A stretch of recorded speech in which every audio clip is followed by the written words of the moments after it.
बुद्ध, अहिंसा का अर्थ मैं समझता हूं, किंतु मेरे मन में अनेक प्रश्न उठते हैं। निसंकोच कहो आजाद शत्रु। राजा, सेनापति, सैनिकों का कर्म है अन्याय के विरुद्ध युद्ध करें, अपने राज्य के नियमों का राज्य की प्रजा से सख्ती से पालन करवाना। आप अहिंसा से करुणामयी हो इन दुखियों की सेवा की बात करते हैं। क्या आप हमें अपराधियों को दंड देने की अनुमति देते? क्या अपने राज्य के लिए, अपनी संपत्ति के लिए, अपने परिवार की सुरक्षा के लिए युद्ध कर, क्या यह उचित है? एक बार की घटना है आजाद शत्रु। एक गांव में एक विषैला सर्प था। न जाने वो कितने लोगों को काट मृत्यु के घाट उतार चुका था। सभी गांव वाले उससे बहुत भयभीत थे। वो जिस वृक्ष के तने में रहता था, वहां बच्चे खेलने से भी डरते थे।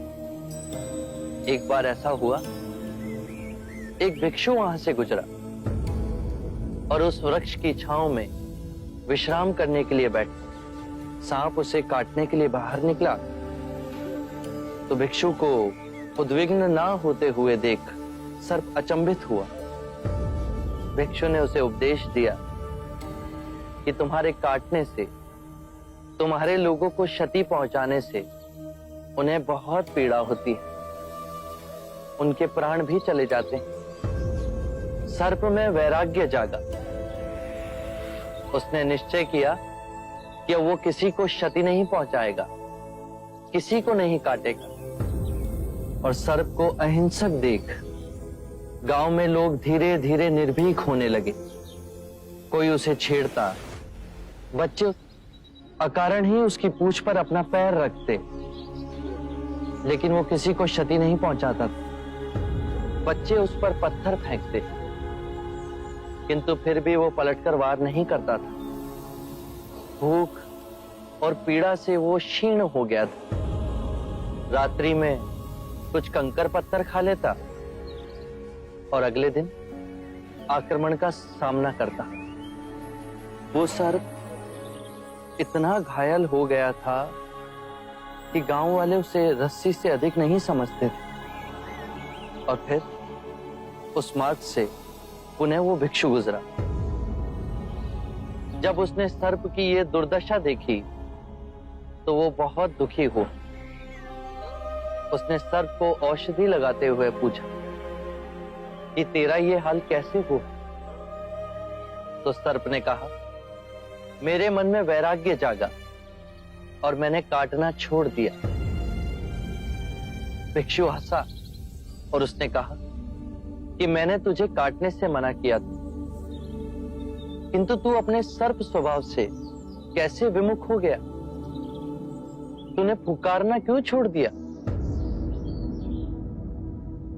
किसी भी बात की अति, अहिंसा की भी अति, यदि ध्यान से देखोगे तो हिंसक बन जाती। दोषियों में तुम्हारा भय होना चाहिए, उन्हें उनके अपराध का दंड भी मिलना चाहिए, किंतु ध्यान रहे, न्याय देने वाला अपनी निजी कटुता के कारण उसे दंड ना दे, अपितु दोषी को उसके दुष्कर्मों और उसके अपराधों का दंड मिलना चाहिए। यदि क्रोध, लोभ, ईर्ष्या बीच में आए तो वो न्याय ना होगा। बुराई को भलाई से जीतो। यदि बुराई भलाई पर हावी होने लगे तो मनुष्यता का नाश होगा। यदि बुराई को परास्त करने के लिए युद्ध भी करना पड़े तो वो भी करो, किंतु उस युद्ध के कारण तुम स्वयं ना बनो। यदि करना पड़े तो केवल निमित्त मात्र ही करो। बुद्ध,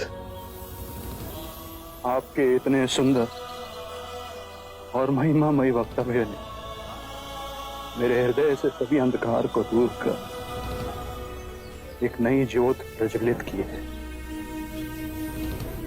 धन्य हुए भाग्य मेरे जो आप मेरे जीवन में पधारे। आरंभ हो गई निर्वाण प्रथा, सुनो सुनो ये था